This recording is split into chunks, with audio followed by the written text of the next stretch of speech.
Why do you think Conor Lamb has been able to raise 3 times the money that Rick Saccone has raised? Well, that's very simple. You see that's happening all over the country.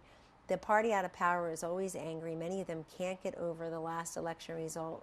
That woman who lost the election, whose name I never say publicly anymore, they still are fretting over her loss, including here in Pennsylvania. And when they called the race in Pennsylvania for Donald Trump, they called the presidency for Donald Trump. Right. So that's an open gaping wound.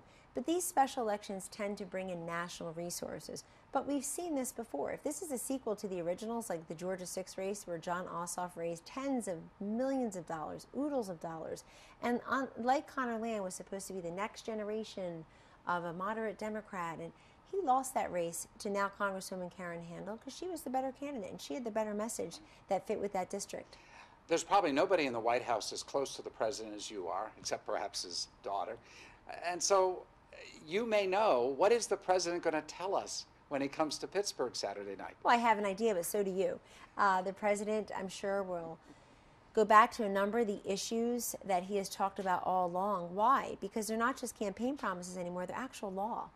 It's actually, he did cut taxes. He is building the wall. He did roll back duplicative and unnecessary and burdensome draconian regulations.